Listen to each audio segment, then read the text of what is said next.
Hey guys, Corey here. Welcome to another episode of Wisdom and Wealth. I'm here with one of my closest friends, or one of the best guys I've ever met, Brandon Pogue. Him and his wife founded TruLabs, a supplement company that has just gone on fire, especially in the hydration space. But it has been really cool. But we met years ago, Probably 12 to 13 years, maybe 14 years ago. and it was fire immediately. Yeah. And I'll tell you, it's like we have so many things in common, but it's not like we're next to each other every day. But every time we get together, it's one vision, one win, one thing after the next that I love. So you were a no-brainer to get on here. Yeah. So I appreciate you coming on. It's like hanging out with your step cousin. Yeah, the good ones. Yeah, on your mom's side. Yeah. Yeah. Would you jump in if you don't mind?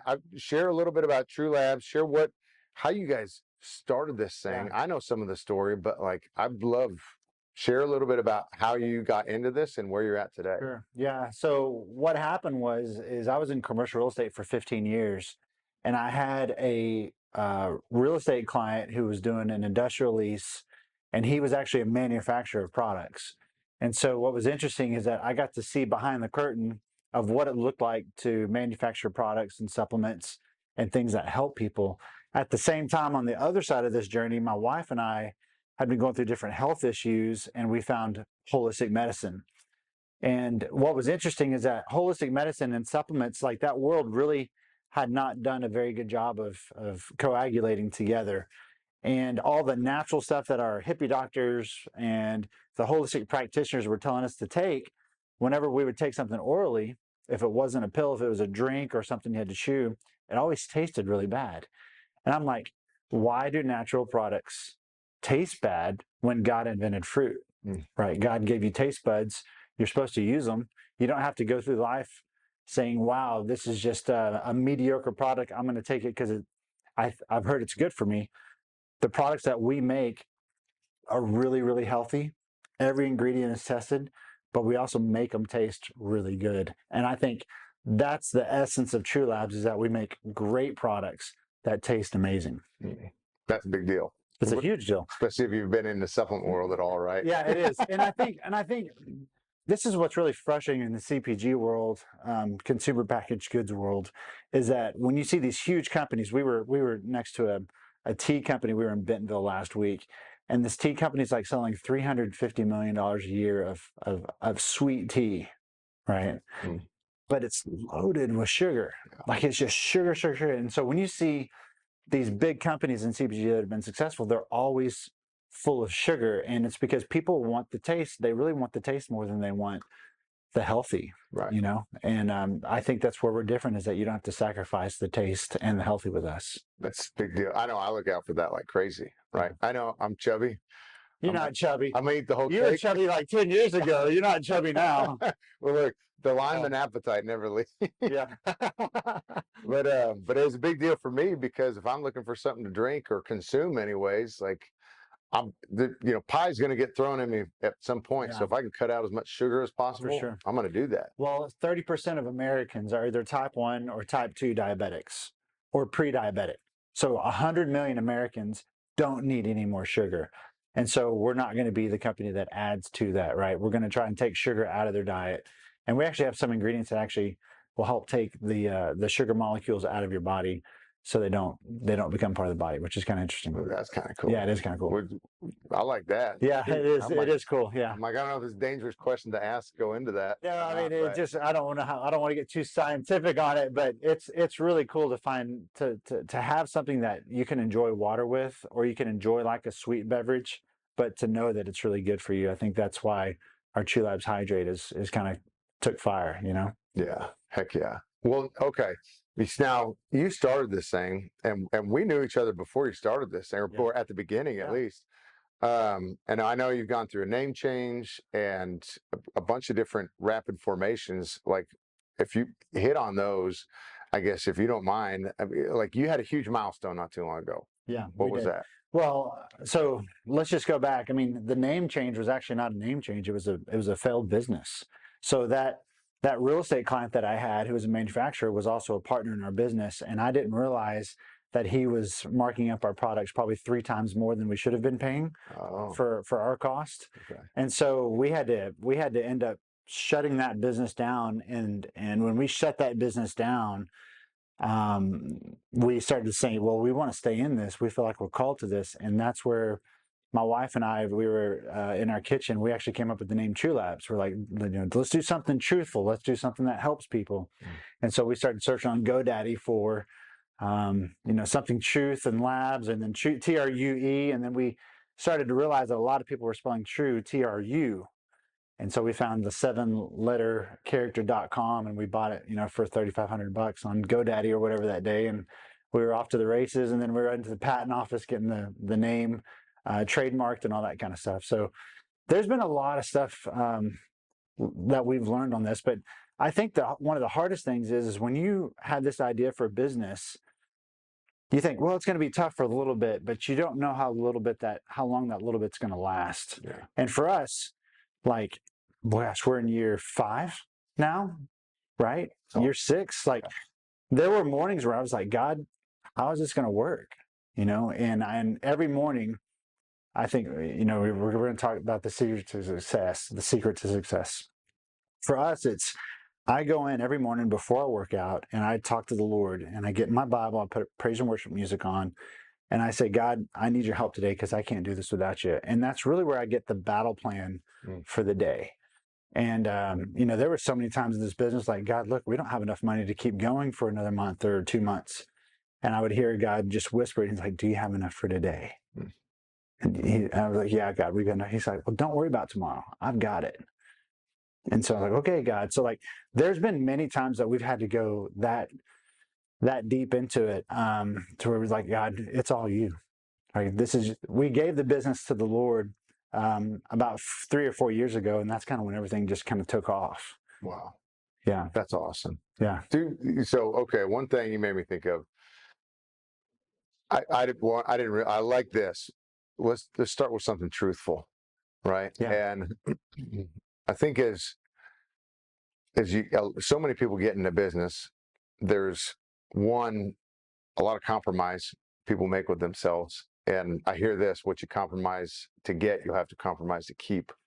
But also, like, how do you navigate? I really appreciate that, because, like, this comes into this. This is a tough place to start a business, any business, and then how to sell people, especially when people are used to being sold daily. And for us not to have a conversation where you feel like I'm trying to sell you or vice versa, right? And so I'm like, it's every day on LinkedIn I get sold to constantly.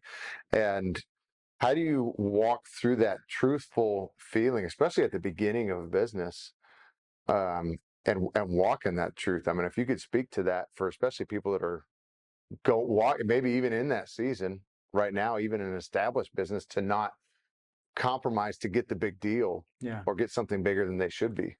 Yeah. So for me, I think it was the idea which was powerful, and I can't take credit for that idea, right? I believe that was God saying, hey, look, this is the idea that I have for you, and then start to run with it. And I'm not really a person who contemplates. I'm more of an action guy, right? So literally, I had this idea. I went home and told my wife about it. She goes, that's good. Let's pray about it. And I actually started it the next day, right? Like, it was pretty fast. Maybe that's why the first business failed, right? But I started the next day because I just want action. I want to go do something. And what I think is cool about God is He gives us this idea that He thinks that His creation, we get to create. Like, how we're not really creating anything. We're just taking things that He's already created and we're mixing them up, and we think that we're creating, but we're really not. Yeah. You know what I mean? So I think for me to try and do truthful business is to figure out, okay, look, we have to have margin, we have to have customers, we have to have profit. Profit's actually a godly thing. Go read the second part of Luke 19 when he's talking about it's a parable, and he's talking about this king going off away to get his kinghood kind of coronated, and then he comes back and he had given minas to people to go do business with, the people who were slaves of his. And so he comes back to the first person. He says, look, what did you do with the mina that I gave you? And he goes, Well, I turned your one mina into 10 minas. And he goes, well, congratulations. What you did with a little, I'll give you 10 cities to rule over. Right. And then there's another one. And then there was one that basically hid his mina, right? He had one and he hid it. And he's like, I knew you were a ruthless man. I know that you reap where you did not sow. That's actually a godly thing, is to reap where you did not sow. Like we're in places now that we should not be, because God has pushed us into places that I never would have thought we could be at. Like we're in 4,000 Walmarts across the United States. This was an e-com business pretty strong until 2021, 2022. And now I was in Rochester, New York last week, and I go into this Walmart and we've got this huge display. Guess what? I'd never been to Rochester, New York. I had never actually made this display. We were reaping where we had not sown. And I'm just like, this is God doing this, you know? And so if you're discouraged, if you're trying to do something and you're trying to put a square peg into a round hole, because, you know, we like to do that. Right. Just say, Lord, I give this to you. And then just let him multiply it. Because really, business, it's almost magical what God can do with it, the miracles that he can do in business. But to go into Rochester, New York, or then my mom was in Durango, Colorado, and she sent me this picture of our display, you know, there. And I'm just like, we're reaping where we have not sown. And it's so cool to see what the Lord has done through our business. That's so cool. I think of like, all right, you know, we talk about our faith and we talk about this in our small groups a little bit, but like I can do 10 times under my own power. Like I can 10x my return, my money, my work, my business, whatever. I can do that under my own power. But I like when he starts talking about what within that partnership, you can get 30, 50, and 100 times. And I'm like most guys, I'm aggressive. Yeah. And I'm like, I love performance. And so I'm like, I want that 100 times. And so I want to go after that. So I'm like, okay, those are the fruits of that pursuit. And obviously like the right heart to be in that.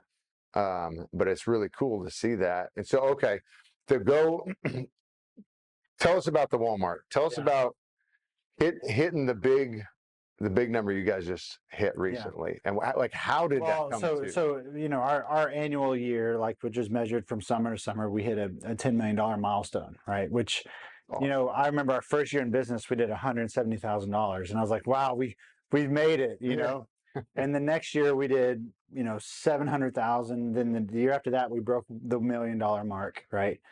And so for what we're doing now, like we're in this hockey stick right now where we're really trusting the Lord, because it's like as you grow, you think, wow, if I make it to 10 million, I'm gonna have all this profit. Well, that's not necessarily how it works. Like what happens is you keep retaking the capital that you've made in your business and you keep dumping it back. Like we're going to an event in Boston on Friday this week.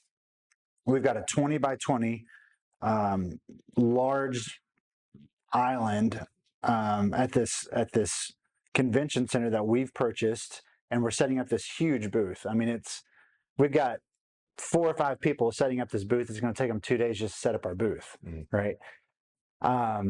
It's going to cost us over 6 figures just to be at this one place for 3 or 4 days. But the business that can come from that is not 6-figure business. It's probably 7-figure business that comes from that, right? But that's an example. Like, wow, when we have a $10 million company, I didn't realize that we were going to have to do 2 or 3 trade shows a year and spend hundreds of thousands of dollars to tell retailers or stuff about our business. And the Walmart thing came about in a much less glorifying or a much more humble way. Let's put it like that. We had this steel truss, like aluminum truss rig that was given to us. And we were setting them up. We had gotten an invitation with Sam's Club to go do these road shows, which was kind of cool, right? Yeah. Sam's Club, pretty great organization. But I had my diesel truck, I had my trailer, and it was me and my wife and our executive team, which all 4 or 5 of us or whatever it was at the time. That was all the people that worked for our company. And we were setting up these booths, and we were running them Thursday night, Friday, Saturday, and then Sunday we would take it down. We wouldn't work on Sunday like Chick-fil-A, right? So we would go into these Sam's Clubs and we would be, telling people, hey, have you tried this product? Do you want to try this product? And then we were selling product. We were bringing our own inventory with us. And there was one night, so we would go in after the store closed down on Wednesday. So the store closes at 8, and we'd be setting up our booth till about midnight. So here I am. I've got 3 kids. I've had a pretty successful career in commercial real estate, and now I'm working like a dog, as hard as I ever have. And this is only like 4 years ago. This is 4 summers ago. Yeah. And we're setting up this rig, and we're bringing in product, and we got music and lights and smells, and we're making an experience in the Sam's Club. And one of these nights that we went in there was our stuff had been shipped with food products, but it had been shipped with fish. So all of our cardboard boxes, Oh no! all of our stuff came in. It smelled like this rankest fish, and we were big on all 5 senses, like sight, smell, taste, hear, and all this, right? Touch. And so we go in there, and like, oh my gosh, we had everything set up, and it's like midnight, and we realized we're gonna have to take out all the pallets of inventory. And so we went and bought the little black and yellow plastic bins, and we're restacking all of our stuff to try and get rid of this smell. And it's 1:30 at night when we finally get done restacking all of our stuff and set this booth up. And we realize that there's something still smelling. And so my wife and I are on all fours, and we're smelling the crates that they were shipped in, which still smell like fish. Oh, and I look over at my wife, and I'm like, wow, you must really love me, because like we had a pretty successful career in commercial real estate, and here we are on hands and knees in a Sam's Club at 1:30 a.m. at night, smelling crates that smell like fish. And so I think, look, if God calls you to do something, you stay on it like a junkyard dog. Right, yeah. Like if he tells you to go do something, you do it with all your might, and you don't let go until he says to let go. And I heard this morning. If you're going to start a business, just plan on the next 10 years. Just plan on the next 10 years. You're going to make sacrifices. You're going to probably miss out on some things with your kids. You're probably going to miss out on some things. If you don't have that bandwidth or not that ability to go do it, don't start it. Yeah. Because there's going to be nights where you're going to be working, because you're going to put, for every $10 you're making out of the business, you're only going to take maybe $1. Yeah.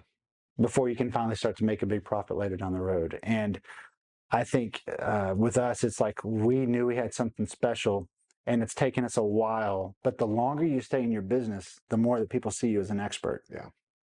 And now we're starting to become the experts. I love that.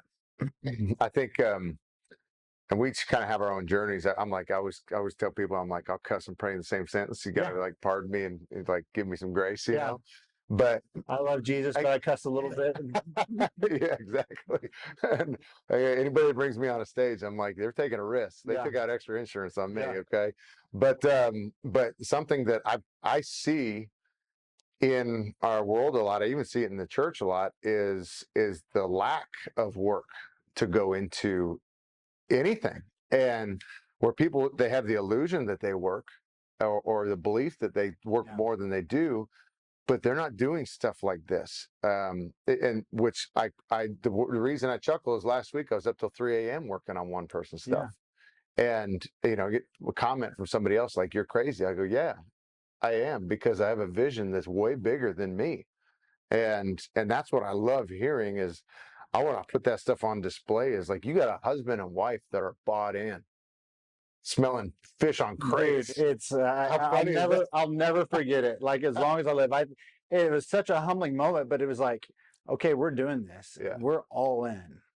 And we've had to, we don't have any investors right now, but we've had to take all the loan out. We've had to put all the collateral up, but we've done this because we felt so called to what we've done. And my wife was talking about Tori Birch yesterday. Yeah.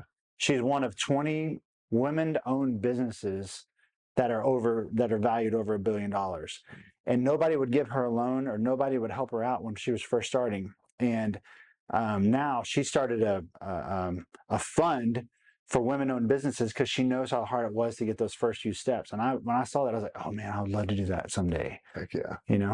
That's awesome. That's well, and you guys, I think a critical thing is you got to put your own skin in the game, Yeah. not just work, your money. Yeah. Right. I mean, that's so many people that want a handout and then they let it die out. And you get in some of these conversations where, if you don't have skin in the game, why would you ask anybody else to have it? And I think that's been really great that we haven't taken investor capital, because we know that it's basically us and God. Yeah. And it's like, God, look, this is either going to be a great success or this is going to be a great failure. And if it's a failure, we'll learn something from it that we can take to the next business. I'm not scared to lose. Yeah. I'm scared to not learn from my mistakes. Big one. Yeah. Right. Okay. So what's been, I guess, like, what are the season you guys in right now? What's the lesson you're learning right now? Being like in as great a spot as it is. And if somebody's at 1 million dreaming at you at 10, right? Yeah. It looks like you're the best thing since sliced bread. But what are you operating in right now where you're like, you guys are going through or learning through right now at this spot? So like our large competitor, is like Liquid IV, but they probably don't even know we exist because they're doing $700 million in sales, right? So our thing now is to scale from 10 to 700 million. But for me, the thing that I've been learning personally is capacity. And I'm not going to say I'm a big political guy, but there was this one speech that at the RNC that happened with Trump, and his granddaughter got up and she talked about her grandfather calling him. And here this guy is running for re-election. He's been president. He's got many lawsuits that he's in. And he has the capacity during a break in a courtroom to call his granddaughter and say, hey, how's your golf swing right now? Like, I don't have that capacity yet, right? Like when I get a little bit stressed, it's like, hey, don't talk to me. Yeah. I'm dealing with this over here right now. But like, you're in a lawsuit and you're running for re-election and you have the capacity and you've got these businesses, and it's like, oh, by the way, how's your golf swing? Like for me, it's what is the capacity? Where do I need to be stretched so that I can go do more and have more people come up underneath us and support us? And what I love about our company is we're not a company that, and this is one of my favorite sayings, we're not a company that eats people. We're a company that helps people eat.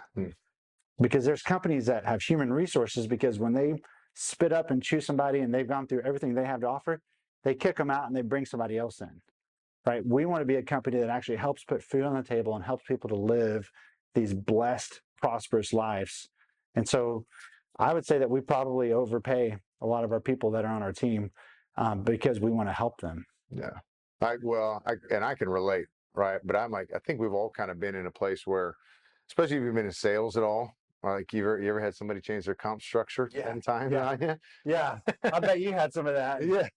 And so it's when you're performing well, you want to reward the performance. And if you've ever been on the other side of that, where you're a casualty because of your pay, that's a bad deal. Yeah. Right. So like, okay, if you're a boss or maybe even in a position of authority, like you change the script going forward, you don't change the script on your people now. Yeah. And so I think that's a big deal, because the good ones are hard to find.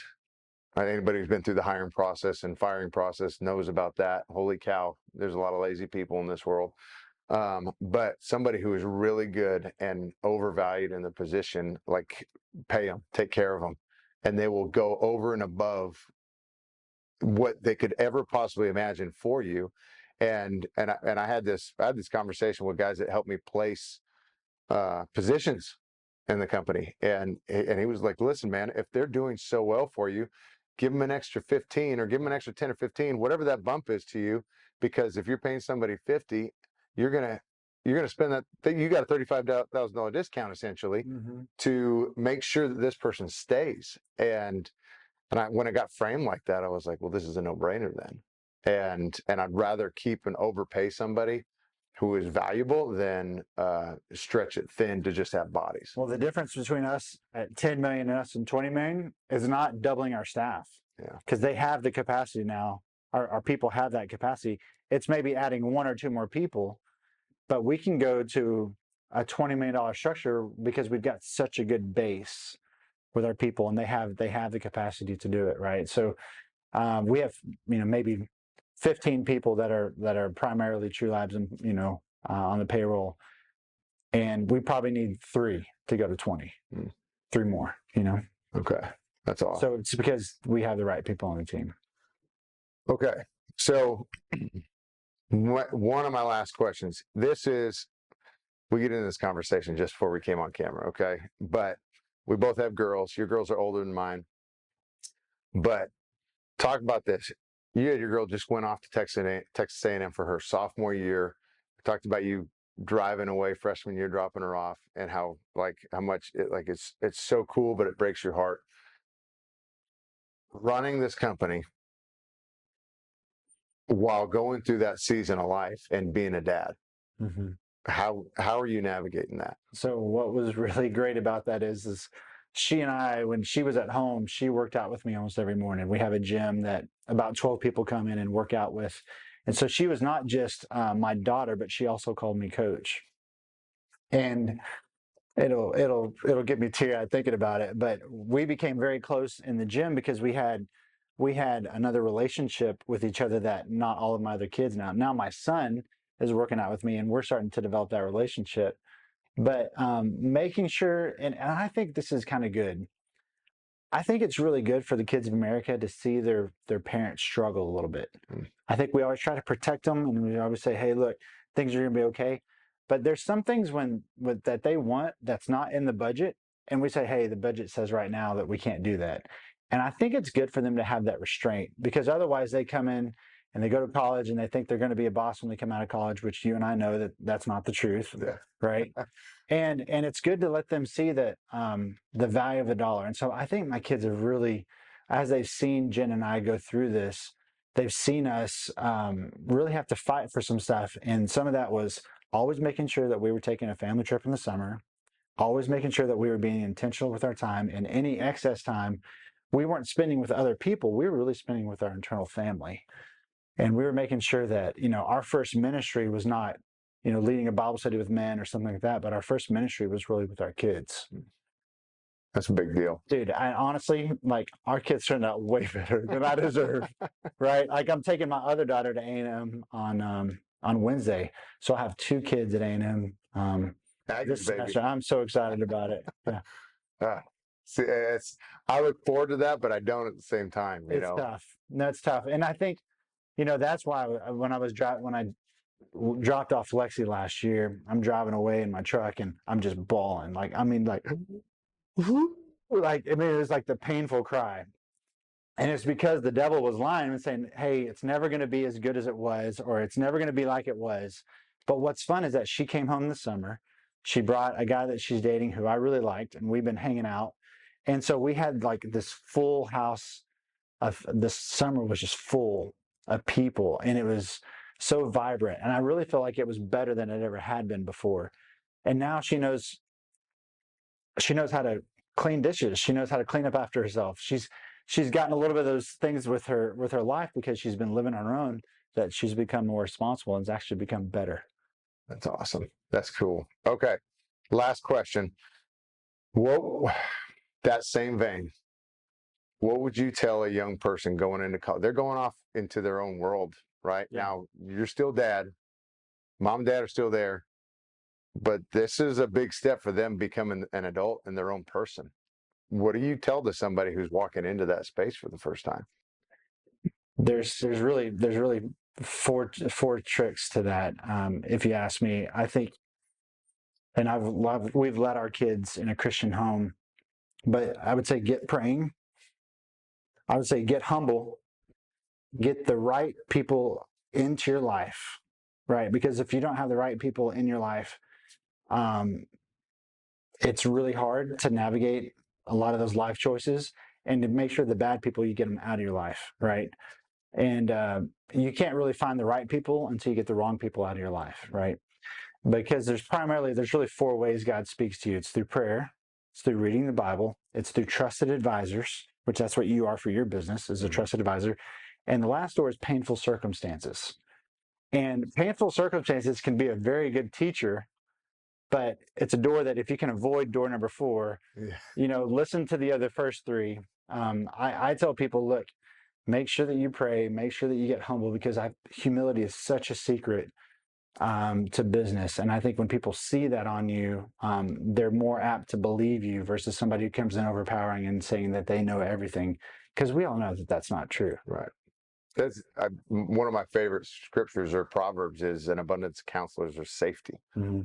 And I'll tell you, every step along the way for me is like every person that we meet, you see like new levels of humility in people, and they know that they're like, I'm not everything. I'm like, you do it. It's like you know more than me. You go do. I'll hire you.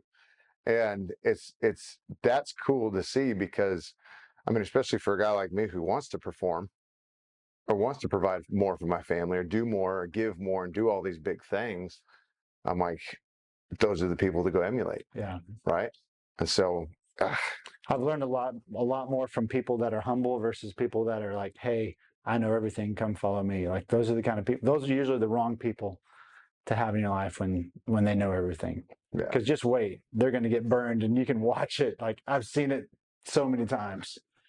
Shoot, man, I'm so thankful you coming on. You have an amazing family. You're awesome. We always hit it off every single time, and like, know that we're praying and thinking about your family, your babies going to school. They're not babies, but like They are young ladies, women, and then of course young men, because you have a son too, doing your thing. But I really appreciate everything Yeah, you bring to the you're a table. really close friend, and I really appreciate you having me on. Thanks. Thanks, brother. All right.